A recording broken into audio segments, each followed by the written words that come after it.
Hello दोस्तों, आपका स्वागत है हमारे चैनल चैंपियन जैद पर। मैं हूं आपका दोस्त मोहम्मद जैद। और दोस्तों, आज हम लोग शुरू करने जा रहे हैं केमिस्ट्री का second chapter, that is introduction to analytical chemistry. Okay, last lecture में हम लोगों ने some basic concept of chemistry को कंप्लीट कर लिया। 3 लेक्चर लगे। शुरुआती लेक्चर में हमने कुछ बेसिक कंसेप्ट देखे, लॉज ऑफ केमिकल कॉम्बिनेशन देखा। फिर अगले लेक्चर में हम लोगों ने क्या पढ़ा था? अगले लेक्चर में हम लोगों ने एटॉमिक मास पढ़ा था, एवरेज एटॉमिक मास पढ़ा था, है ना, मॉलिक्यूलर मास पढ़ा था, ये सब पढ़ा था। फिर एकदम लास्ट लेक्चर में हमने मोल कंसेप्ट पढ़ा। मोल कंसेप्ट सबसे ज़्यादा इंपॉर्टेंट है यहाँ पे, बिकॉज इसका काफ़ी ज़्यादा यूज़ रहता है पूरी केमिस्ट्री में। और आज के लेक्चर में हम लोग डिस्कस करने वाले हैं, देखो शुरुआत में आपके चैप्टर में सिग्निफिकेंट फिगर, एरर, बाकी सारी चीज़ें दी हुई है जिनको बहुत ही बेहतरीन अंदाज में फिजिक्स में मैंने एक्सप्लेन कर दिया है। हाँ, सेम टू सेम है, 100% हर एक रूल, हर एक फॉर्मूला एकदम सेम टू सेम है। ठीक है, तो आप लोग फिजिक्स वाले वीडियोस इस पे रिफर कर सकते हैं, सेम टू सेम है दोनों। इवन उसमें मैंने एक PYQ भी कराया था केमिस्ट्री का, जेईई मेन का, है ना, याद हो तो अगर आपने वीडियो देखा। तो ऐसे ही इसका जो शुरुआती पार्ट है वो खत्म हो जाता है, इंट्रोडक्शन टू एनालिटिकल केमिस्ट्री का। ठीक है, अगर आप पूछेंगे कि इसका चैप्टर NCERT में कहाँ है, तो इसका chapter some basic concept of chemistry में ही है। ठीक है, अभी जो NCERT का some basic concept of chemistry है, आगे आने वाले 2 लेक्चर जो आएंगे यहाँ पे, उसको कंबाइन करके पूरा NCERT है। मतलब ये चैप्टर और some basic concept of chemistry board का दोनों मिला के NCERT का एक चैप्टर है। ठीक है, बोर्ड का पहला 2 चैप्टर मिला के NCERT का एक चैप्टर है, समझे। और जो 3rd चैप्टर है वो कहीं से रिलेट नहीं होता है। ठीक है, अलग चैप्टर, उसको हम लोग 1 शॉट में कंप्लीट करेंगे सोच रहा हूँ मैं। ठीक है, तो शुरुआती कंसेप्ट अगर आपने फिजिक्स में नोट्स बना लिए तो बनाने की ज़रूरत नहीं है, वो वाले काफ़ी हैं। और अगर आपने नहीं बनाए हैं तो आप फिजिक्स वाले वीडियोस रिफर करिए और यहाँ पे बना लीजिए नोट्स, यूनिट्स एंड मेजरमेंट का।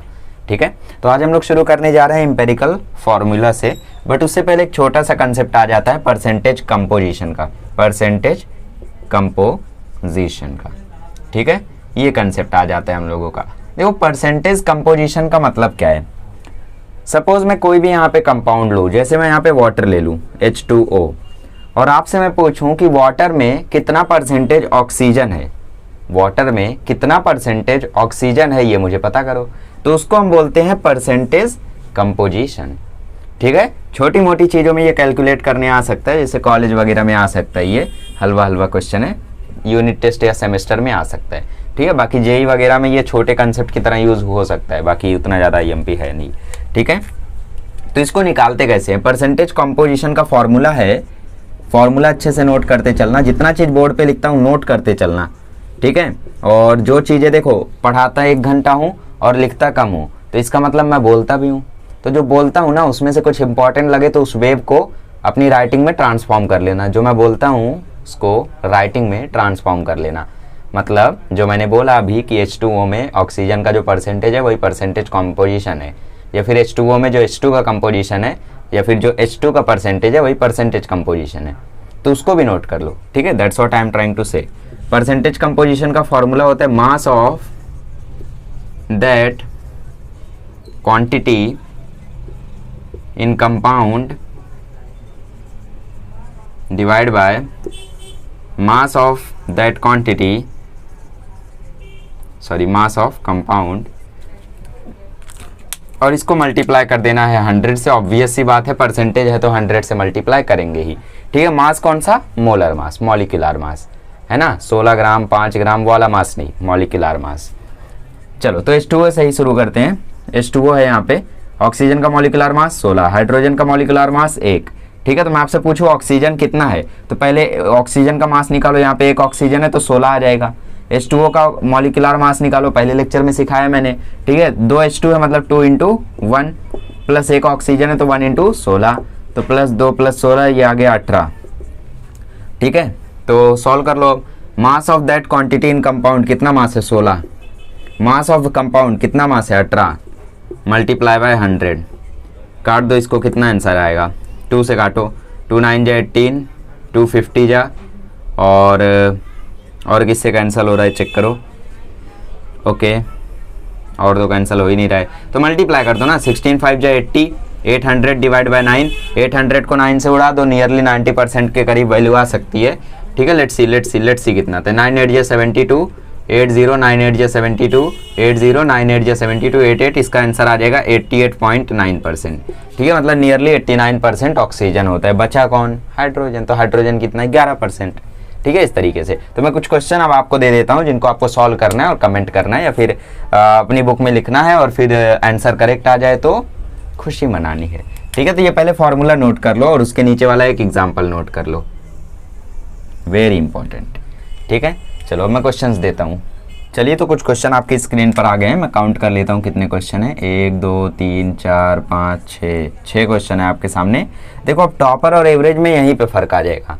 जो टॉपर होगा, जो पढ़ने वाला स्टूडेंट होगा, वो यहीं पे कंसेप्ट समझ चुका होगा और अगले ही पल में वो 6 के 6 को सॉल्व करेगा। भले 1 2 गलत आ जाए बट उसको समझ जाएगा, है ना। गलत कहाँ होगा? कैलकुलेशन में गलत होगा। 16 + 3 20 लिख देगा, है ना। तो टॉपर किस बात? अरे टॉपर भी सिली मिस्टेक कर देते हैं, ऐसा नहीं है। ठीक है, तो जो टॉपर होगा वो कैलकुलेशन में गलती कर सकता है बट फॉर्मूले वगैरह सब सही लगाएगा, सब समझ गया उसको। पहली ही बार में उन लोग कॉन्सेप्ट को पकड़ लेते हैं। और जो एवरेज स्टूडेंट होगा वो अभी भी सोच रहा होगा कि फॉर्मूले हम लोगों ने मॉलिक्यूलर मास कैसे निकाला, ये वो कैसे हुआ। ठीक है, सबको सॉल्यूशन बताता हूँ, पहले सॉल्व करो। ठीक है, 6 क्वेश्चन है, 10 सेकंड है आपके पास, पॉज करो और 10 मिनट लेके सॉल्व करो। ठीक है, चलो ओके, डन। पॉज कर लिए। चलो बताता हूँ। अब देखो, परसेंटेज ऑफ ओ निकालना है CuSO4 में, तो फॉर्मूला क्या है? Percentage composition. तो मैं इसको PC लिख दूं, बुरा तो नहीं मानोगे? अरे मान भी लोगे तो हमें कहाँ पता चलेगा। ओके, परसेंटेज कंपोजिशन निकालना है हमें। ठीक है, परसेंटेज कंपोजिशन ऑफ ओ। ठीक है, तो मास of that quantity, mass of that quantity, oxygen का मास यहाँ पे कितना है? 4 ऑक्सीजन है, एक नहीं 4 ऑक्सीजन है। 4 ऑक्सीजन मतलब 4 × 16 divide by mass of compound. तो मास ऑफ कंपाउंड क्या आएगा? तो कॉपर का यहाँ पे एटॉमिक मास कितना होता है? कॉपर का एटॉमिक मास 63.5। ठीक है, सल्फर का कितना होता है? सल्फर का होता है 32 जी। अब ठीक है, तो कॉपर का 63.5, सल्फर का 32 और ऑक्सीजन का 16। तो अब नीचे क्या करेंगे? नीचे 63.5 + 32 + 4 × 16। ठीक है, अब ऐड कर लो, सॉल्व कर लो। ऊपर आ जाएगा 64 × 100, नीचे हो जाएगा 64 + 32, 64 + 32 96, 96 में 63.5 जोड़ो तो 63.5 को हम लोग 64 मान लेते हैं अप्रॉक्सीमेशन के लिए, तो ये 160 आ जाएगा। ठीक है, 0 0 कैंसिल, 2 5 जा 10, 2 8 जा 16, 5 1 जा 5, 5 1.6 जा 64 डिवाइड बाय 1.6, ये आंसर आ गया 40%। ठीक है, 16 4 जा 64 होता है, तो 1.6 × 40 या 64 होगा, तो नियरली आंसर 40% आएगा। हमने यहाँ पे अप्रॉक्सीमेशन किया। ठीक है, 4 × 16 64 आया, 64 में 32 जोड़ा तो 96 आया। ठीक है, उसके बाद 64 इसको हमने बना लिया 63.5 को, तो 40% आया। ओके, आगे बढ़े। H2SO4 में निकाले। चलो, सल्फर का 32, ऑक्सीजन का 16। ठीक है, तो H2 का निकालना है, तो परसेंटेज कंपोजिशन ऑफ H, ऊपर 2 हाइड्रोजन तो 2 × 1। ठीक है, नीचे 2 + 32 + 64, 64 कैसे आ गया? 4 oxygen multiply by 6 multiply by 100। ठीक है, तो 2/32, 32 और 2 34 और 64 98 × 100। तो ये नियरली देखो सेम आ रहा है। ठीक है, 98 है और इधर 100 है। काफ़ी कम में इसकी वैल्यू आएगी। जैसे ऊपर देखो हो जाएगा 200, नीचे हो जाएगा 98। अब अगर हम कैंसिल आउट करें तो ये 100 हो जाएगा, ये 49 हो जाएगा, तो नियरली 2 पॉइंट समथिंग % आएगा। ठीक है, मतलब इसमें सिर्फ 2% हाइड्रोजन है, बाकी सब सल्फर है। ठीक है, सल्फ्यूरिक एसिड का ये। ओके, अब की बार। ठीक है, तो आई थिंक मैंने सेम क्वेश्चन कॉपी किया है और यहाँ पे मैंने ओ गलती से लिख दिया है। ठीक है, तो ये क्वेश्चन हम कंसीडर नहीं करेंगे। ठीक है, अगर आंसर करेक्ट नहीं आया था तो भी टेंशन की बात नहीं है, क्वेश्चन हम कंसीडर नहीं कर सकते, बिकॉज उसमें H2SO4 में हमें फिर रिएक्शन कराना होगा और H2SO4 से H2O बनाना मुश्किल। ठीक है, तो उसको छोड़ो अभी। खैर, वैसा क्वेश्चन आ सकता है बट कब आएगा? जब फॉर्मूला ऐसे लिखा हो, जैसे लास्ट ईयर हमने रस्ट का फॉर्मूला पढ़ा था। रस्ट का मॉलिक्यूलर फार्मूला क्या था? रस्ट का मॉलिक्यूलर फार्मूला हमने पढ़ा था Fe3O2.X H2O। ठीक है, तो सपोज आ गया .3H2O, तो अब बोलेगा इसमें 3H2O का, सॉरी इसमें H2O का परसेंटेज कंपोजिशन निकालो। तो इसमें हम निकाल सकते हैं बिकॉज इधर हमें H2O दिख रहा है। ठीक है, 3 × हाइड्रोजन का मॉलिक्यूलर मास कितना होता है? 16 + 2 18, है ना। और नीचे क्या आ जाएगा? नीचे आ जाएगा फेरस वगैरह सबका मिला के। ठीक है, फिलहाल इतना हाईटेक क्वेश्चन में जाने की जरूरत नहीं है, इसको करो। चलो, कॉपर का पहले हम लोगों को पता रहना चाहिए एटॉमिक मास, दैट इज 63.5। तो कॉपर का निकालना है तो ऊपर 63.5 आ गया, नीचे टोटल हो जाएगा तो 63.5 प्लस 32 प्लस 64 मल्टीप्लाई बाय 100, ऊपर हो गया 64 अप्रोक्सीमेशन, नीचे भी हो गया 64 अप्रोक्सीमेशन, 64 और 32 96 मल्टीप्लाई बाय 100, ये हो गया 64 बता 96 160 मल्टीप्लाई बाय 100। ठीक है, 4 से काटो 425 जा 440 जा, 5 से काटो 5 जा 5 8 जा, 8 से काटो 8 8 जा, तो आंसर आ गया 40%। ठीक है, CuSO4 में Cu का कंपोजिशन 40% होता है ना, कमाल की बात। चलो सोडियम का देखते हैं NaNO3 में। तो सबसे पहले सोडियम का हमें पता रहना चाहिए, क्या पता रहना चाहिए, एटॉमिक मास 23। ठीक है, नाइट्रोजन का एटॉमिक मास कितना है 14, ऑक्सीजन का कितना है 16 है। तो हमें किसका पता करना है, सोडियम का। तो सोडियम का ऊपर लिख लो 23। अगर ये सपोज Na2 होता नहीं है बट सपोज होता, तो हम क्या करते हैं, यहाँ पे 2 से मल्टीप्लाई करते हैं, है ना। मॉलिक्यूलर फार्मूला निकालने आपको आया होगा, है ना, पहला लेक्चर नहीं देखे हो तो डिफिकल्टी आ रही होगी, देख लो। ठीक है, तो 23 प्लस 14 प्लस 48, 48 कैसे हो गया 16 इंटू 3, 3 है ना ऑक्सीजन, तो ऊपर हो गया 23, 48 और 23 और 14 ऐड करो। चलो ये कैलकुलेशन मैं आप पे छोड़ता हूँ, मल्टीप्लाई बाय 100 मल्टीप्लाई बाय 100 आप करो। ठीक है, percentage of oxygen in carbon dioxide, इसको निकालो। चलो ऑक्सीजन कितना यहाँ पे 2 है, तो 16 इंटू 2 डिवाइड में आ जाएगा कार्बन का एटॉमिक मास 12। ठीक है, तो 12 प्लस 32, 32 कैसे आया, अरे 2 ऑक्सीजन ना, तो 2 इंटू 16 2 16, अरे 16 दूना 32। ठीक है, ऊपर देखो हो गया 32, नीचे हो गया 44 और मल्टीप्लाई कर देना 100 से। ठीक है, मल्टीप्लाई करते रहना 100 से, मैं भटकाऊँ कहीं पे नहीं। ठीक है, चलो 2 से कैंसिल करते 2 6, चलो 4 से ही काट देते हैं, 4 8 जा 4 11 जा, अब तो नहीं कटेगा। ओके, अगर हम लोग 8 को 11 से डिवाइड करें तो 0.72 आता है। ठीक है, तो 0.72 100 से मल्टीप्लाई होकर 72% आंसर आ जाएगा। तो कार्बन डाइऑक्साइड में 72% ऑक्सीजन होता है। ठीक है, चलो अब हम लोगों को परसेंटेज कंपोजिशन अच्छे से समझ में आ गया, ऐसा मैं मान लूँ, चलो मान लेता हूँ, इतना बोल रहे हो तो। ठीक है, अब हम लोग सीख लेते हैं इंपेरिकल फार्मूला होता क्या है। चलिए, तो अब हमारा छोटा सा टॉपिक खत्म होता है, अब हम लोग देख लेते हैं मॉलिक्यूलर फार्मूला और इंपेरिकल फार्मूला। ठीक है, तो मॉलिक्यूलर फार्मूला से हम अच्छे से वाकिफ़ हैं, काफ़ी ज़्यादा परेशान किए हैं मॉलिक्यूलर फार्मूलों ने, बट एक नया परेशानी आ गया है, that is empirical formula. Tension मत लो, ये यहीं तक रहेगा, इसी चैप्टर तक रहेगा। ठीक है, बाकी चैप्टर्स में एज अ छोटा कंसेप्ट हो सकता है आ जाए, तो आपको रेडी रहना है, मतलब आना चाहिए। देखो 11th 12th में आपका पूरा का पूरा रिलेटेड होता है। ठीक है, जैसे हम ऑर्गेनिक की बात करें तो वो कहीं ना कहीं से रिलेटेड हो ही जाता है, फिजिक्स की बात करें कहीं ना कहीं से रिलेटेड हो ही जाता है। So you need to understand all the concepts. Okay, ऐसा नहीं रहना चाहिए कि आपको काइनेमेटिक्स नहीं आया, मतलब मोशन इन अ प्लेन नहीं आया और आप लॉज ऑफ मोशन कर रहे हैं, उसमें परेशानी आ जा रही है, बिकॉज उसमें भी कई सारे क्वेश्चन रहेंगे जहाँ पे काइनेमेटिक्स के इक्वेशन लगेंगे। जाने दो, फालतू बातें नहीं करेंगे। ओके, तो मॉलिक्यूलर फार्मूला क्या होता है, अरे मॉलिक्यूलर फार्मूला हम लोग बचपन से जानते हैं, क्या होता है, CO2 होता है, और क्या होता है, CH4 होता है, और क्या होता है, C2H6 ले लेते हैं, और क्या ले लेते हैं, ग्लूकोज ले लेते हैं, C6H12O6 ले लेते हैं, और क्या ले लेते हैं, शुगर केन ले लेते हैं, C12H22O11, और क्या ले लें, है ना। तो ये सब होता है मॉलिक्यूलर फार्मूला। तो इंपेरिकल फार्मूला क्या होता है, इंपेरिकल फार्मूला होता है simplest ratio of the atoms in the whole number. अच्छा, आपको डाउट आता होगा कि इसने होल नंबर क्यों बोला है, इंटीजर क्यों नहीं, बिकॉज जो इंटीजर होते हैं उसमें नेगेटिव टर्म्स भी इंक्लूड हो जाते हैं। ठीक है, तो इसीलिए हम लोग इंटीजर नहीं बोल सकते, नेचुरल नंबर भी नहीं बोल सकते, क्योंकि कई बार ऐसा होगा कि 0 एटम हुआ, है ना, नेचुरल तो 1 से शुरू होता है, इसलिए होल नंबर। और होल नंबर में 1.5 1.1 1.2 ये सब नहीं आते, ये सब रियल नंबर में आते हैं। ठीक है, नंबर वगैरह का थोड़ा सा जानकारी रख लो। रियल नंबर मतलब उसमें सब आ गए, 1.1 2 3 4 1.1 1.5 1.6 सब, लेकिन होल नंबर की बात करें तो 0 1 2 3 4 ऐसा। ठीक है, तो ये सिंपलेस्ट रेशियो होता है एटम्स का होल नंबर में। जैसे लिखा है CO2, तो CO2 को हम लोग सिंपल फॉर्म में क्या लिखेंगे, CO2 ही लिख सकते हैं, है ना। चलो CO2 नहीं, डायरेक्ट हम लोग C2H6 लेते हैं। C2H6 को हम लोग सिंपल फॉर्म में क्या लिख सकते हैं, इसको मैं ऐसा लिख सकता हूँ C1H3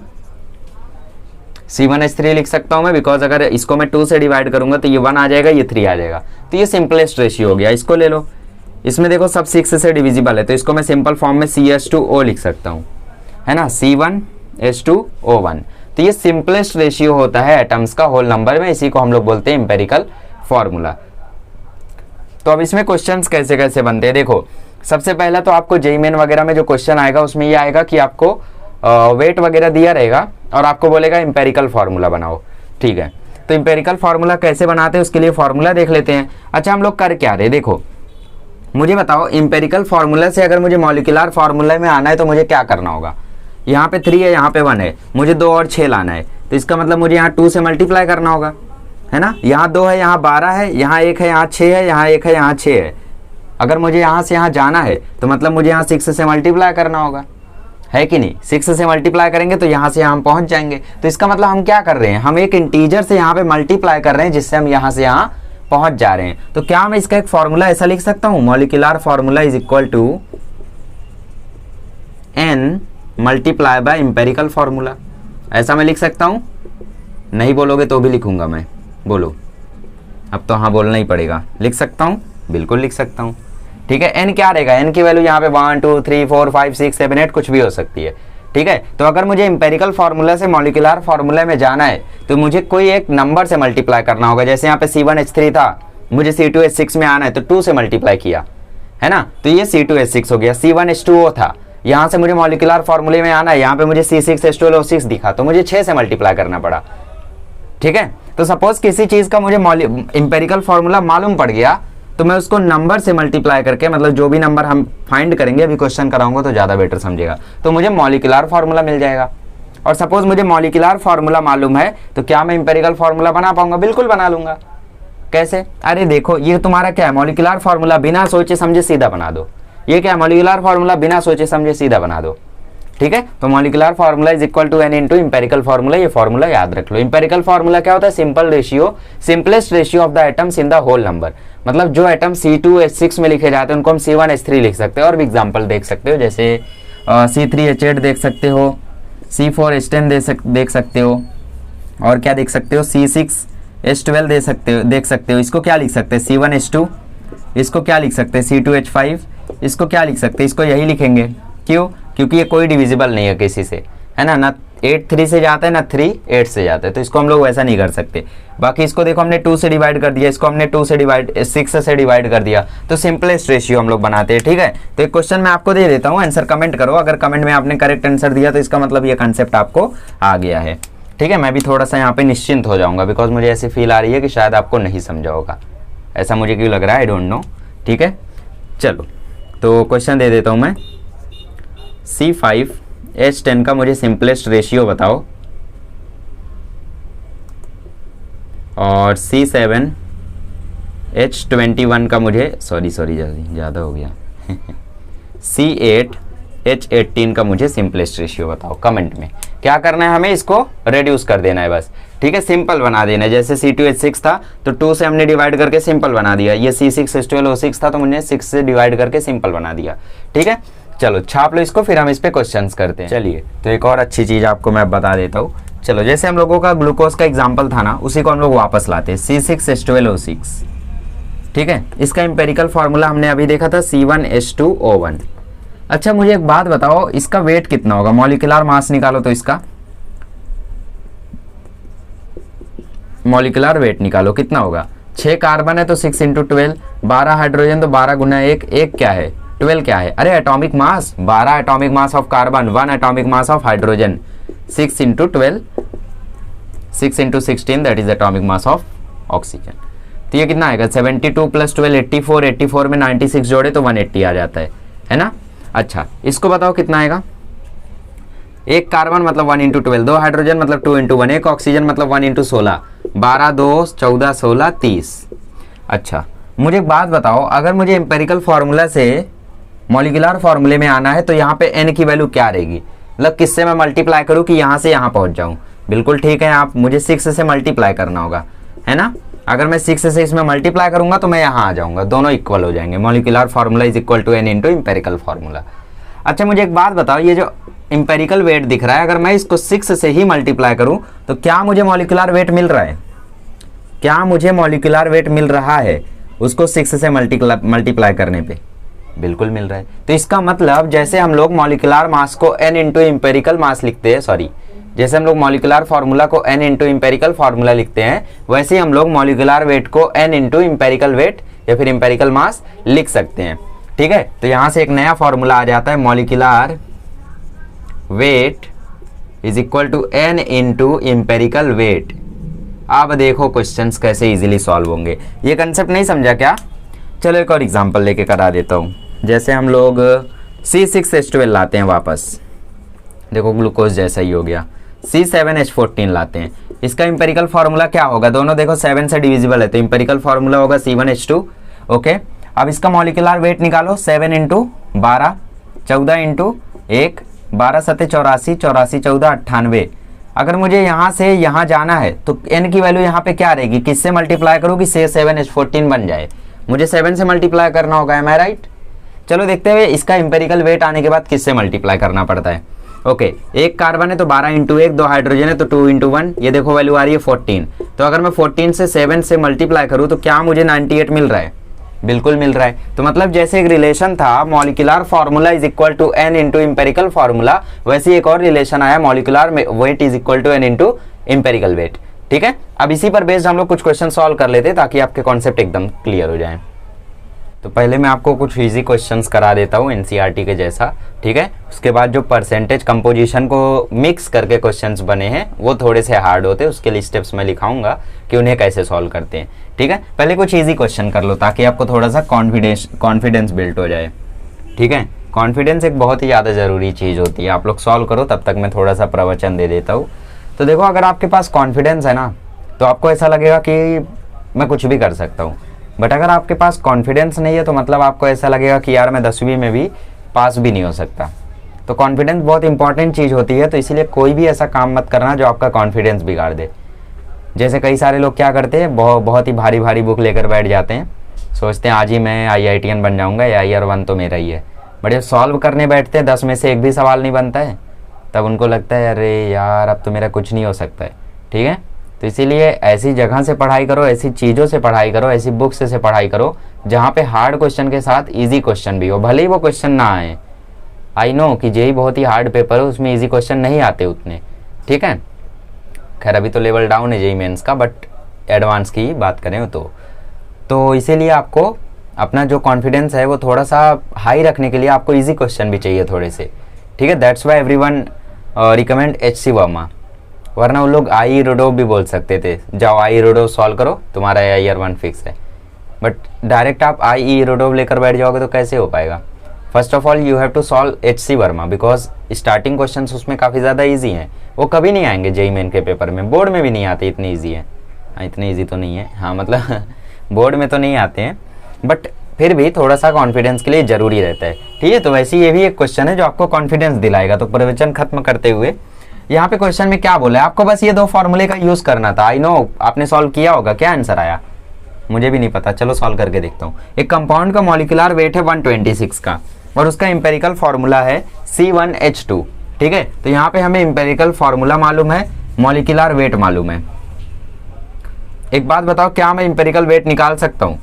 मॉलिक्यूलर वेट मालूम है, इंपेरिकल वेट में निकाल सकता हूँ। यहाँ से इंपेरिकल वेट निकल गया तो क्या मैं n निकाल सकता हूँ? निकाल सकता हूँ। n निकल गया तो क्या मैं यहाँ पुट करके इंपेरिकल फार्मूला से मल्टीप्लाई करके ये निकाल सकता हूँ? निकाल सकता हूँ। पॉज करो, अब सॉल्व करो। अगर उस टाइम नहीं कर पाते तो हिंट ले लियो, अब सॉल्व करो। चलो करो, चलो अब मैं करता हूँ। देखो मॉलिक्यूलर वेट मालूम है, मॉलिक्यूलर वेट कितना दिया हुआ है? ये क्वेश्चन देखो आपकी टेक्स्ट बुक में नहीं है, काफ़ी हाई लेवल की टेक्स्ट बुक है। ठीक है, यूनिफाइड मास होता है ये। तो इंपेरिकल वेट हम लोग निकाल लेते हैं। इंपेरिकल वेट कैसे आएगा? एक कार्बन है तो 1 इंटू 12, 2 हाइड्रोजन है तो 2 इंटू 1 कितना आ जाएगा? 12 प्लस 2 कितना आ जाएगा? 14। तो क्या मैं इनकी वैल्यू यहाँ से फाइंड आउट कर सकता हूँ? बिल्कुल फाइंड आउट कर सकता हूँ। फॉर्मूला क्या है? Molecular weight is equal to n into empirical weight. Formula क्या है? Molecular weight is equal to n into empirical weight. Molecular weight है 126, n की वैल्यू पता नहीं, इंपेरिकल वेट 14, n की वैल्यू 126/14। ये इक्वेशन सॉल्व करने आता है ना, कितवी में हो? ओके, तो सॉल्व करोगे तो आ जाएगा 9, मतलब n की वैल्यू 9 है। अब मैं इस फॉर्मूले में रखता हूँ, मुझे n पता चल गया, मुझे एम्पेरिकल फार्मूला पहले से मालूम था, तो मैं अब इस फॉर्मूले में रख देता हूँ वैल्यू। तो molecular formula is equal to n into n की वैल्यू 9 है, एम्पेरिकल फार्मूला है C1H2, कार्बन हो जाएगा 9, हाइड्रोजन हो जाएगा 18, ऑप्शन बी हो जाएगा करेक्ट। किसका किसका आया था? जिसका जिसका करेक्ट आया था समझ जाओ कि तुम सबसे आगे हो इस समय कंपटीशन में। ठीक है, ज़्यादा बोल दिया थोड़ा, हाँ मतलब आगे हो आप, बाकियों से काफ़ी ज़्यादा आगे हो। बिकॉज इस टाइम पे कई सारे लोग अभी घर पे बैठे हो, स्टडीज़ नहीं चालू कर रहे, आपने चालू भी की है और डायरेक्ट कंसेप्ट को पकड़ भी रहे हो। ठीक है, so you are the best. चलो रफ करता हूँ इसको, एक और देता हूँ। चलो तो एक और सिमिलर क्वेश्चन आपके सामने है, अब तो आपसे सॉल्व हो जाना चाहिए। कंपाउंड है जिसका मॉलिक्यूलर वेट 180 है, उसका एम्पेरिकल फार्मूला C1H2O1 है और उसका मॉलिक्यूलर फार्मूला पता करो। ठीक है, तो मैं सॉल्व करता हूँ डायरेक्ट। मॉलिक्यूलर फार्मूला अगर आपको सॉल्व करना है पॉज कर लो, मैं थोड़ी ना रुकूंगा बार बार। मॉलिक्यूलर फार्मूले का फार्मूला है n इंटू एम्पेरिकल फार्मूला, है ना।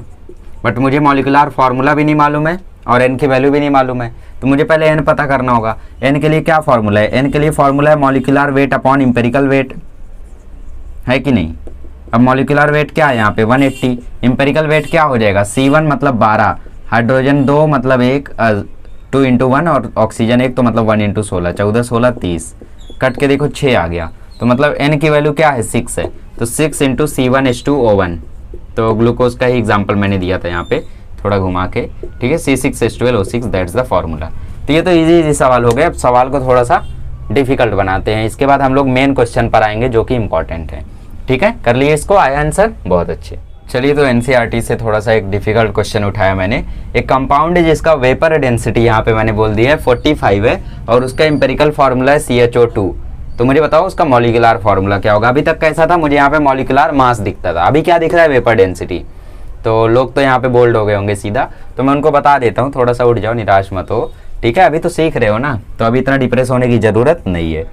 हाँ, तो मॉलिक्यूलर वेट का एक फॉर्मूला है, molecular weight is equal to, ऐसा माना जाता है कि वो ट्वाइस होता है वेपर डेंसिटी का। फटाफट से ये बुक में लिखो फॉर्मूला और उसका ऐसा हाईलाइट करो। ठीक है, मॉलिक्यूलर वेट का फॉर्मूला होता है 2 इंटू वेपर डेंसिटी। अब तो आपको मॉलिक्यूलर वेट पता ही चल गया, कितना होगा 2 इंटू 45 90। अब फॉर्मूला लगाओ और सॉल्व करो। ऑप्शन दे दूं? चलो दे देता हूँ। C1H2O1, okay okay okay, C2H2O4, C3H3O6, C4H4O8 और C5H6O10। इसका तो कोई सेंस ही नहीं है। ओके चलो सॉल्व करते देखते हैं कितना आता है। तो मॉलिक्यूलर वेट का मैंने एक फॉर्मूला बताया, double of vapour density. Vapour density दी हुई है 45, तो इसका मतलब मॉलिक्यूलर वेट हो गया 90। मॉलिक्यूलर वेट पता चल गया, इंपेरिकल वेट पता कर लो। एक कार्बन है मतलब 12, एक हाइड्रोजन मतलब 1, 2 ऑक्सीजन मतलब 2 इंटू 16, 12 1 13, 13 16 32, 13 45। ठीक है, तो इसका n का वैल्यू क्या हो जाएगा, molecular weight divide by empirical weight. ये देखो ये फॉर्मूला है, ज़्यादा डीप में मत जाना, फॉर्मूला है, वरना कुछ लोग सोच रहे हैं कैसे यहाँ पे डायरेक्टली लिख दिया। फॉर्मूला है भाई, n की वैल्यू क्या आ गई 2। तो मॉलिक्यूलर फार्मूला का फॉर्मूला क्या है, मॉलिक्यूलर फार्मूला का फॉर्मूला है n इंटू एम्पेरिकल फार्मूला। ठीक है, थोड़ा ढंग से लिखना आप लोग, मैं बेकार लिख रहा हूँ। 2 इंटू एम्पेरिकल फार्मूला है CHO2, मतलब C2H2O4 हो जाएगा। सो ऑप्शन ए आपका करेक्ट हो जाएगा। समझ गया कैसे करना था। तो अभी हम लोगों ने इजी न्यूमेरिकल्स कर लिए हैं, मतलब आप लोगों को जो भी इजी न्यूमेरिकल आएंगे एग्जाम में, यूनिट वगैरह में आप कर ले जाओगे। अब हम लोग थोड़ा सा लेवल बढ़ाते हैं और जेई के क्वेश्चंस को देखते हैं कि उनके क्वेश्चंस कैसे आते हैं। चलिए, तो जो मेन क्वेश्चन है जिसके लिए हम लोग पढ़ रहे हैं एम्पेरिकल फार्मूला वगैरह, वो ऐसे टाइप के क्वेश्चन है। ठीक है, तो ऐसे क्वेश्चन, पहले क्वेश्चन मत कॉपी करो। कुछ लोग वीडियो के साथ नोट्स बनाते तो उनको मैं बता दूं क्वेश्चन मत कॉपी करो। कॉपी कर लिया है तो कोई बात नहीं, वहाँ पे पेंसिल से छोटा सा कैंसिल करो। ठीक है, बिकॉज अभी मैं पहले कुछ स्टेप्स बताऊंगा, उसके बाद कॉपी करो। खैर कॉपी कर ही लिया है तो उसके बाद जैसे मैं यहाँ पे स्टेप लिखता हूँ तो आप भी अपनी बुक में यहाँ पे स्टेप्स लिख लो। तो ऐसे क्वेश्चंस को करने के लिए हमें एक प्रॉपर पैटर्न की ज़रूरत है, जो मुझे काफ़ी अच्छा लगा कि आपकी टेक्स्ट बुक में काफ़ी अच्छा सा पैटर्न दिया हुआ है, मतलब हमारी टेक्स्ट बुक में। ठीक है, तो सबसे पहला स्टेप क्या है, सबसे पहला स्टेप ये है कि चेक वेदर द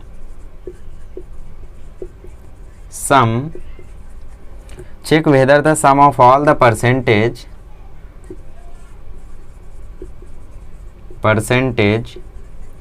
इज 100 और नॉट। मतलब यहाँ पे आपको सबसे पहले चेक करना होगा सबको ऐड करके कि सबको ऐड करने पे 100 आ रहा है या नहीं आ रहा है।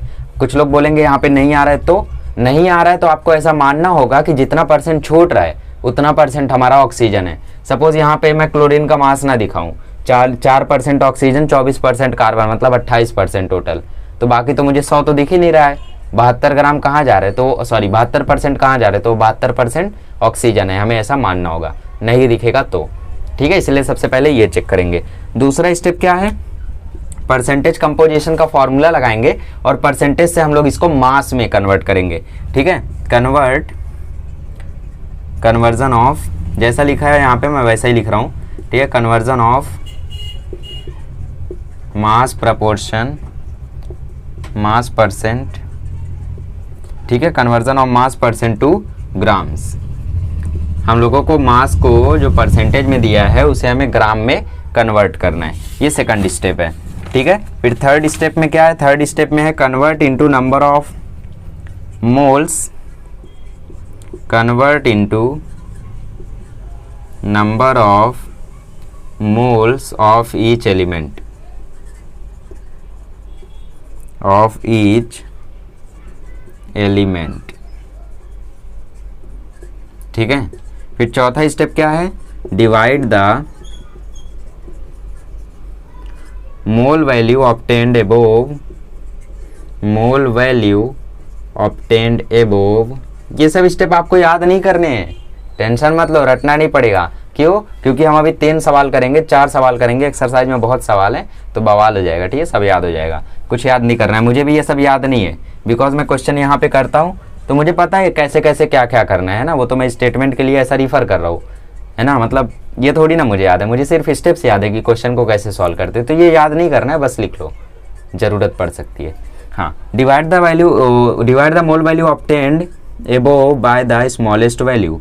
ठीक है, by the smallest value among them, smallest value among them. दिख रहा है ना साफ साफ, मैं थोड़ा छोटा लिख रहा हूँ। छठा स्टेप, सॉरी 5वां स्टेप और लास्ट स्टेप क्या आता है, राइट फॉर्मूला, इंपेरिकल फॉर्मूला, है ना, right empirical and molecular formula. नहीं दिख रहा है ना, अच्छा नहीं दिख रहा है। 5वां स्टेप मैं यहां लिख देता हूं, right empirical and molecular formula. Last में आपको क्या करना है, इंपेरिकल और मॉलिक्यूलर फॉर्मूला लिख देना है। तो सबसे पहले हमें चेक करना है, इस क्वेश्चन को सॉल्व करते चलते हैं इसी स्टेप से। सबसे पहले चेक करते हैं कि क्या सबका सेम 100% आ रहा है ना, क्या सबका सम 100% आ रहा है। तो हम लोग टोटल करते हैं 4.07 64.27 प्लस 61.65 अप्रॉक्सीमेटली आ रहा है 100, तो टेंशन नहीं है। ठीक है, डायरेक्ट मैंने लिख दिया, आप टोटल करेंगे। दूसरा हमें कन्वर्ट करना है मास परसेंट को ग्राम में, सीधा सीधा मास परसेंट जो दिया है ना, इसको मान लो ये ग्राम है, तो 4.07% को मैं बोल देता हूँ 4.07 ग्राम हाइड्रोजन। ठीक है, और 24.27 ग्राम कार्बन और 71.65 ग्राम क्लोरीन, सीधा सीधा। ठीक है, सीधा सीधा उसको सीधा सीधा मास परसेंट को ग्राम में कन्वर्ट कर लो। तीसरा step, convert into number of moles of each element. जितने भी एलिमेंट हैं यहाँ पे, इनको इनके मोल्स में कन्वर्ट करो। तो मॉलिक्यूलर फार्मूला पता ही है आपको, हाइड्रोजन का मॉलिक्यूलर फार्मूला 1.008, सब कुछ यहाँ पे डेटा दिया हुआ है। ठीक है, तो हम लोग नंबर ऑफ मोल्स निकालते। अच्छा, हाइड्रोजन के नंबर ऑफ मोल्स बोलो कितने आएंगे, मास गिवन डिवाइड बाय मोलर मास, बताया था मैंने तीसरे लेक्चर में। ठीक है, तो 4.07 डिवाइड बाय 1.008, तो इसकी वैल्यू आ जाएगी नियरली 4.04।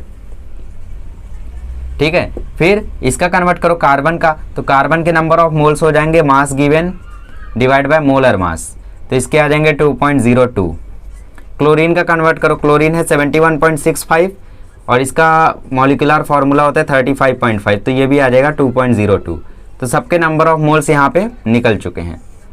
अब लास्ट स्टेप क्या है, लास्ट स्टेप क्या है देखो, मतलब सेकंड लास्ट स्टेप ये कहता है divide the mole value obtained above by the smallest value among them. देखो यहाँ पे 4.04 है, यहाँ पे 2.02 है, यहाँ पे 2.02 है। मजे की बात देखो, जो भी यहाँ पे स्मॉलेस्ट वैल्यू होगी ना, सबसे छोटा कौन है, 4 2 2, कौन छोटा है 2, तो ये जो 2 है ना, ये सबको डिवाइड करेगा। जितने भी यहाँ पे मोल्स रहेंगे वो सब डिविजिबल होंगे छोटे वाले से, ये खास बात है इसकी। तो देखो 2.02 इसको भी डिवाइड करता है, इसको भी डिवाइड करता है। तो अगर हम लोग देखें तो ये हाइड्रोजन का देखो वैल्यू 2 आ रहा है, ठीक है। रेशियो अगर हम लोग देखें C/H/Cl का, तो कार्बन का देखो, कार्बन को 2.02 से डिवाइड करोगे तो 1 आ गया, हाइड्रोजन को 2 आ गया, क्लोरीन को 1 ही आएगा, है ना। जो सबसे छोटा है उससे सबको डिवाइड कर दो, तो सबको डिवाइड करके ये आया। क्वेश्चन अगर आपको नहीं समझ रहा है तो टेंशन मत लो, एक नहीं 4-5 क्वेश्चन कराएंगे, ठीक है, टेंशन मत लो। Last step write the empirical formula and molecular formula. अब लास्ट स्टेप क्या आ जाता है, आप एम्पेरिकल फार्मूला लिखो और मॉलिक्यूलर फार्मूला लिख दो। अब यहीं से तो कहानी शुरू होती है। देखो हाइड्रोजन के 2 मोल्स हैं, मतलब ये आएगा H2, कार्बन के 1 हैं तो मतलब ये आएगा C1, क्लोरीन के 1 हैं तो ये आएगा Cl। तो इसका एम्पेरिकल फार्मूला आ चुका है CH2Cl। अब एम्पेरिकल फार्मूला आ गया तो एम्पेरिकल वेट निकाल लो। एक बार एम्पेरिकल वेट निकल गया, मॉलिक्यूलर वेट आपको मालूम ही है, कहाँ पे दिया है, यहाँ पे दिया है।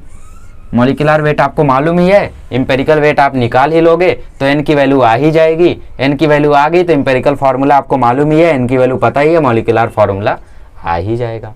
कैसा लगा बताओ, ठीक है।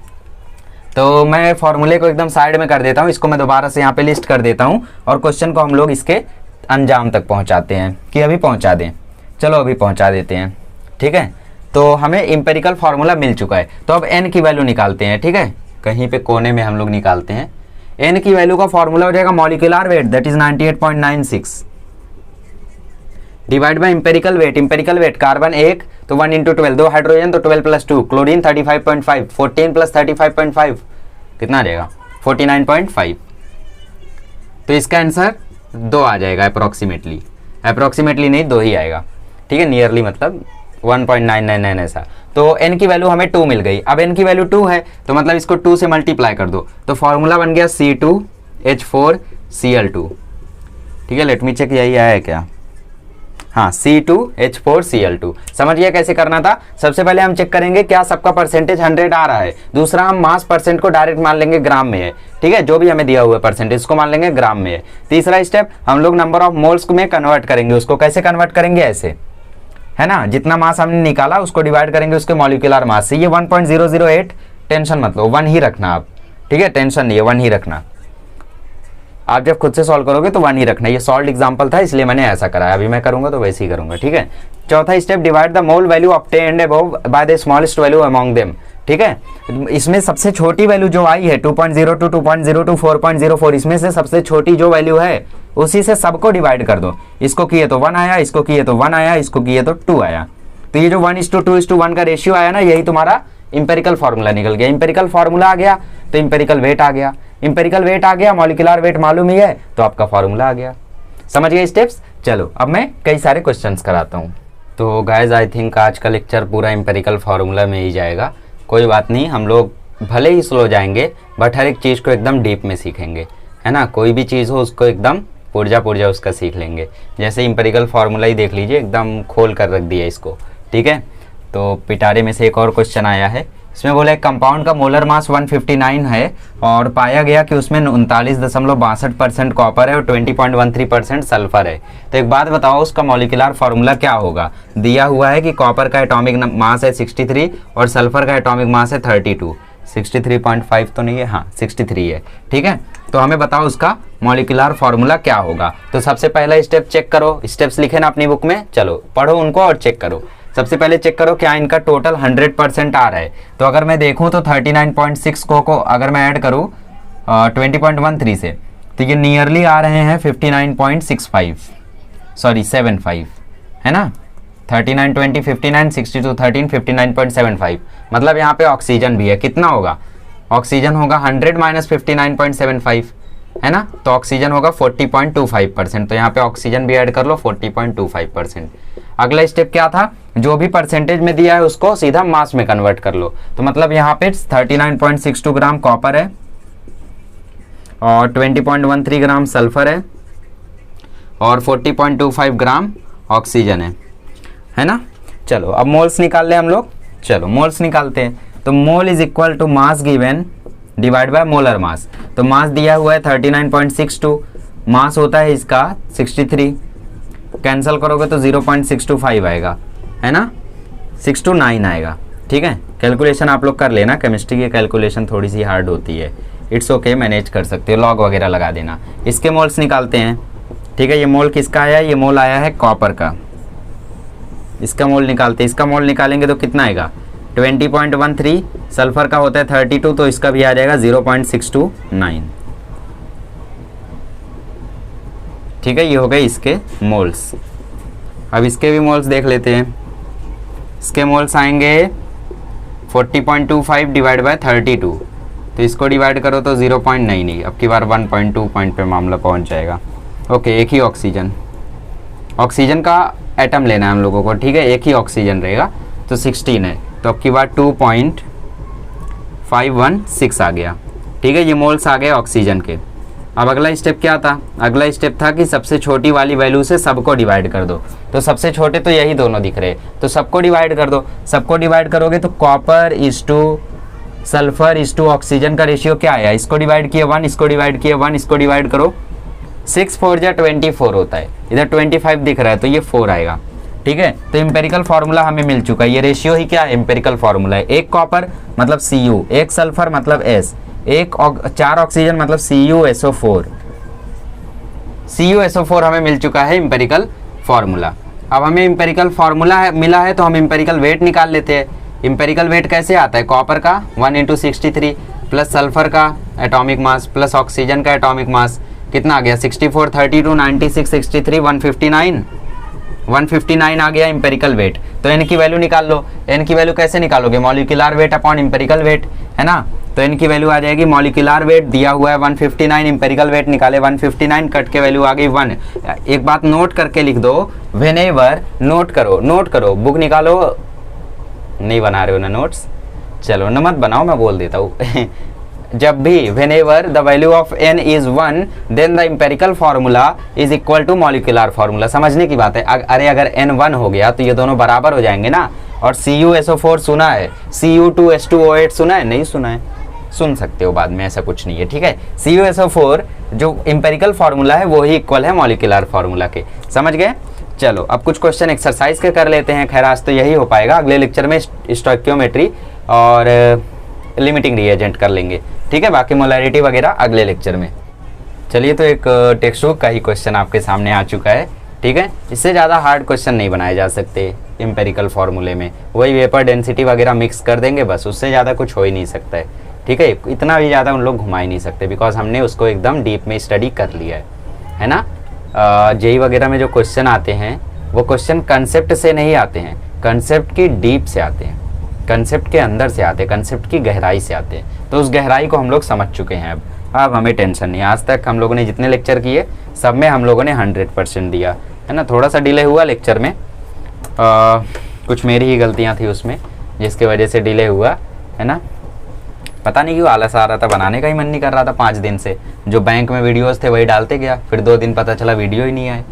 चलो देखो, एक सब्सटेंस है, एनालिसिस पर उसने फॉलोइंग परसेंटेज कंपोजिशन दिया, उसमें पता चला सोडियम जो है वो 43.4% है ना। तो सबसे पहला स्टेप सबको जोड़ के देखो 100 आ रहा है क्या, तो 43.4 था, कार्बन 11.3 था और ऑक्सीजन 45.3 था। सबको जोड़ोगे तो नियरली 100 आ रहा है, 100 ही आ रहा है। 4 3 7 3 10 और ये 99 और उसमें 1 जोड़ो 100। ठीक है, तो ये 100 आ गया। दूसरा स्टेप था इसको ग्राम में कन्वर्ट कर लो, तो सोडियम हो गया 43.4 ग्राम, कार्बन हो गया 11.3 ग्राम, ऑक्सीजन हो गया 45.3 ग्राम। तीसरा स्टेप था मोल निकालो, तो मोल का फॉर्मूला क्या होता है, मास गिवन डिवाइड बाय, मोल को एन से रिप्रेजेंट करते हैं, मास गिवन डिवाइड बाय मोलर मास, है ना। शॉर्टकट बताया था ना मैंने पिछले लेक्चर में, भूल गए सब, मास given divide by molar mass. तो यहाँ पे मास क्या दिया, इसकी जगह ये भी लिख सकते हो, ये भी लिख सकते हो, देखो परसेंटेज कंपोजिशन। ठीक है, अगर आपको इसको ग्राम में नहीं कन्वर्ट करना है तो आप इसको परसेंटेज कंपोजिशन में भी लिख सकते हो, इट दैट्स ओके।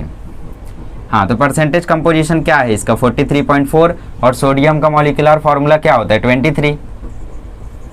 तो 23 जब 43 को डिवाइड करेगा तो नियरली इसकी वैल्यू 2 आएगी, 2 पॉइंट समथिंग आएगी।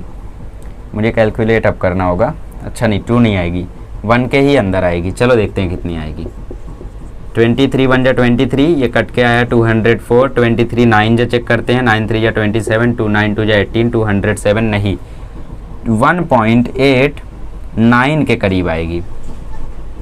ठीक है, 8 3 जा 24, 8 2 जा 16, 184 हो रहा है, तो 184 माइनस कर दो तो ये 4 4 0, 20 में से 8 2 0, ओके, तो ये 1.88 आएगा, है ना, 1.88 आएगा, दैट्स इट, इतना काफ़ी है। ठीक है, अब हमें आइडिया मिल चुका है, ये वैल्यू 1.88 मिली है, मतलब इसका ही मल्टीपल अगली वैल्यूज आएंगी। तो हम लोग कार्बन के लिए निकालते हैं, तो कार्बन के लिए percentage carbon divide by molar mass, तो परसेंटेज कार्बन है 11.3, मोलर मास आ जाएगा 0.99। ठीक है, इसके लिए n की वैल्यू ये आएगी। अब पूछो मुझे कैसे पता चला, यहाँ से पता चला, यहाँ पे 1.88 था, मतलब यहाँ पे 0 पॉइंट इसका आधा होगा, तो इसका आधा कितना होगा बताओ, इसका आधा हो जाएगा 94, 94 2 जा क्या होता है, हाँ, तो इसका आधा हो जाएगा 0.94। ठीक है, सब ट्रिक्स होती हैं, आप लोग भी सीख जाओगे जैसे जैसे हाईटेक कैलकुलेशन सीखोगे। इसका निकालते हैं percentage oxygen divide by molar mass, तो ये 45.3 है और इसका मोलर मास होता है 16। ठीक है, तो नियरली ये 3 से जाता हुआ दिख रहा है, मतलब इसका डबल आएगा वो। ओके, लेट्स चेक, 0.94 का ट्रिपल आएगा वो, है ना, ये सबसे छोटी वैल्यू है, तो इसका ट्रिपल आ सकता है वो। देखते हैं 0.94 3 जा क्या होता है, 3 4 जा 12, 3 9 जा 27, 3 0 जा 0, हाँ 2.82 आएगी इसकी वैल्यू। ठीक है, चलो अब देखते हैं इसकी वैल्यू क्या आएगी रेशियो में। एम्पेरिकल फार्मूला ही निकालना है, तो हम लोगों को ज़्यादा आगे जाना नहीं है, यहीं पे काम हो जाएगा। तो sodium is to carbon is to oxygen, ये सबसे छोटा है, तो इससे सबको डिवाइड कर दो, इसको डिवाइड करोगे तो आ जाएगा 3, इसको डिवाइड करोगे 1, इसको डिवाइड करोगे 2, मतलब सोडियम की वैल्यू 2, कार्बन की वैल्यू 1 और ये कौन है, ऑक्सीजन की वैल्यू 3। तो मतलब ऑक्सीजन 3 है, कार्बन 1 है, सोडियम 2 है, तो इसका एम्पेरिकल फार्मूला बन गया Na2CO3, ऑप्शन 3। ठीक है, अब इसमें और क्या क्वेश्चन बन सकता था, अब इसमें मॉलिक्यूलर फार्मूला भी पूछ सकता था, तो आपको एम्पेरिकल फार्मूला पता चल गया, तो अब इससे क्या निकाल लो, n की वैल्यू निकाल लो, मुझे लगता है यही इसका मॉलिक्यूलर फार्मूला भी होगा। चलो देखते हैं। ठीक है, वैसे यहाँ पे देखो एटॉमिक मास दिया नहीं है, तो हम लोग उसको नहीं निकाल सकते। ठीक है, तो एम्पेरिकल फार्मूला पे बात खत्म होती है। चलो 2 क्वेश्चन और करा देता हूँ सेम टाइप के। चलिए, तो एक और क्वेश्चन आपकी टेक्स्ट बुक से उठा लाया मैं, इस क्वेश्चन को सॉल्व करिए, थोड़ा मज़ेदार है ये, सेम है, हार्ड नहीं है। ठीक है, इसमें बोला assuming the weight of a metal ion m, यहाँ पे कोई मेटल है जिसका वेट है m, सॉरी मेटल का नाम है m और उसका वेट है 56 ग्राम, उसका एम्पेरिकल फार्मूला पता करो अगर उसका ऑक्साइड 70% कंटेन करता है m। ठीक है, तो यहाँ पे जो भी ऑक्साइड है उसमें 70% है। If it's oxide contains 70% of m, suppose ये मेटल है और इसका कोई ऑक्साइड है M/O, तो इसमें जो m की वैल्यू होगी, इस ऑक्साइड कंटेन 70% ऑफ m, तो यहाँ पे जो m की वैल्यू है वो 70% है। ठीक है, इस मेटल की, तो यहाँ पे हमें परसेंटेज कंपोजिशन में जाना होगा, है ना, बिकॉज हमें यहाँ पे देखो पूरा वेट दिया है, मेटल आयन का वेट दिया है और उसका मॉलिक्यूलर वेट हमें मालूम नहीं है। ओके, उसका परसेंटेज कॉम्बिनेशन हमें मालूम है, कॉम्पोजिशन हमें मालूम है, तो कैसे करेंगे इस क्वेश्चन को बताओ, तुम कैसे बताओगे, चलो मैं ही बताता हूँ। परसेंटेज कंपोजिशन का फॉर्मूला हमने देखा था, मास of that quantity upon mass of compound. ठीक है, तो मास ऑफ कंपाउंड तो हमें मालूम नहीं है, तो इसका मतलब ये वैल्यू हम नहीं यूज़ कर सकते। सो लेट्स चेक हम लोग क्या कर सकते हैं।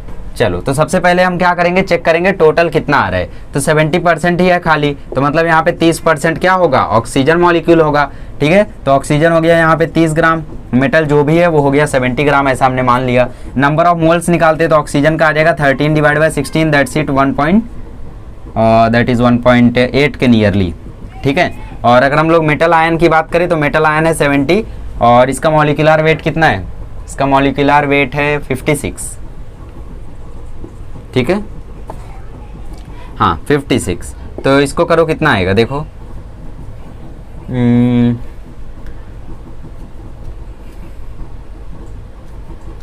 मोलर मास हमें दिया हुआ है और ये वैल्यू हमें पता है। ठीक है, तो 70 को डिवाइड करते हैं 56 से, so it will be 56 divide by 70, point लगाया 0 उतारा, 8 जा।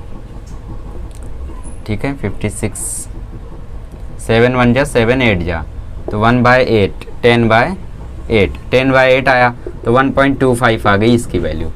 अब बताओ कैसे करेंगे। अब यहाँ पे देखो अलग अलग रेशियो में हमें मिल चुका है, ठीक है, तो हम लोग इसको ही मान लेते हैं। तो ये मैं 1.2 ही लिखता हूँ, अप्रोक्सीमेशन कर रहा हूँ मैं, बिकॉज मुझे यहाँ पे 1.8 दिख रहा है, ठीक है। तो n इज इक्वल टू 1.8 है और n इज इक्वल टू 1.2 है, मतलब जो ऑक्सीजन और मेटल का जो रेशियो है वो 1.8:1.2 के रेशियो में है। अब जो सबसे छोटा उससे दोनों को डिवाइड करो, तो 1.2 सबसे छोटा, तो इसको इससे भी डिवाइड करो। देखो 1.2 को इससे डिवाइड करोगे तो इसकी वैल्यू तो 1 आ जाएगी, ठीक है, तो इसकी वैल्यू तो 1 आ जाएगी। बट जब इसको डिवाइड करोगे तो पॉइंट उड़ेगा, इसकी वैल्यू 3/2 आएगी, ठीक है। 3/2 आई, इसका मतलब क्या है, इसका मतलब क्या है, इसका मतलब है ये 3:2 के रेशियो में है। 3:2, ऑक्सीजन 3 है और मेटल आयन 2 है, मतलब इसका करेक्ट आंसर हो गया M2O3। यही था टेक्स्ट बुक में, यस आई था, न्यूमेरिकल है ये, M2O3 हमारा करेक्ट आंसर हो गया, ठीक है। तो इस तरीके से इस क्वेश्चन को करना था, थोड़ा सा कंफ्यूजिंग था ये, ठीक है। I also accept that it was quite confusing. यहाँ पे हमने कैसे किया, सबसे पहले हम लोगों ने ऑक्सीजन का निकाल लिया कि कितना परसेंट यहाँ पे ऑक्सीजन मॉलिक्यूल है, फिर हमने ऑक्सीजन का यहाँ पे मोल निकाल लिया, वो हमें मिला 1.8 नियरली। यहाँ जरूरी नहीं है यही वैल्यू हो, बट मैं ऐसा मान के चल रहा हूँ, ठीक है, बिकॉज मैंने अप्रॉक्सीमेशन किया है। और यहाँ पे हमें मिल गया 1.2 नियरली, फिर हमने इससे इसको डिवाइड किया तो 1 आ गया, इससे इसको किया तो 3/2 आया, तो 3/2:1, इसकी वैल्यू 3:2 होती है, ठीक है। 3/2:1, इसकी वैल्यू 3:2 होती है, ठीक है। तो 3:2 का हमें रेशियो मिला, किसका किसका, ऑक्सीजन और मेटल का, मतलब ऑक्सीजन 3 था और मेटल 2 था, ठीक है। इस तरीके से हमने एम्पिरिकल फार्मूला पता कर लिया।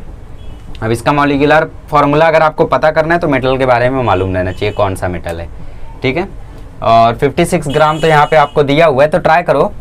अच्छा कमेंट करके बताओ क्या इसका मॉलिक्यूलर फार्मूला निकालना पॉसिबल है, मैं भी देखता हूँ। सो गाइस आई थिंक काफ़ी लेट हो गया है, बिकॉज वीडियो बनाते बनाते ही मुझे 2 घंटे हो गए, तो आई थिंक वीडियो की लेंथ जो है वो 1 घंटे के करीब होगी, ठीक है। तो बाकी जो न्यूमेरिकल है यहाँ पे L M के बाकी सारे न्यूमेरिकल जो मैंने कराए ना एकदम उसी से सिमिलर है। एक बार ट्राई करना, ना आए तो सॉल्यूशन मत देखना, 2 बार ट्राई करना, 3 बार ट्राई करना, 4 बार ट्राई करना, 5 बार ट्राई करना, 10 बार ट्राई करना, और अगर आंसर ना आया तब सॉल्यूशन देखना। बिकॉज इतनी बार ट्राई करके जब सॉल्यूशन देखोगे ना तो वो सॉल्यूशन दिमाग में छप जाएगा। एक बार ट्राई करके सॉल्यूशन देख लिए तो कोई मतलब नहीं है। याद रखना, success is inversely proportional to the number of solution that you see. कहीं तो सुना था मैंने ये, ठीक है। तो मैं आपको भी आज बता देता हूँ कि जितना कम आप सॉल्यूशन देखोगे उतना ज़्यादा अच्छी आपकी सक्सेस रहेगी। तो इसी के साथ वीडियो को एंड करते हैं। अब अगले लेक्चर में मैं आपको स्टोइकियोमेट्री सिखा दूंगा और कुछ कंसंट्रेशन टर्म्स देख लेंगे, जैसे पार्ट्स पर मिलियन, पार्ट्स पर बिलियन, मोल फ्रैक्शन, ठीक है। देखते हैं क्या क्या होता है। आज तो मैंने सोचा था कि स्टोइकियोमेट्री और एम्पिरिकल फार्मूला दोनों खत्म कर देंगे, बट सिर्फ यहाँ पे एम्पिरिकल फार्मूला और परसेंटेज कंपोजिशन ही हो पाया, ठीक है।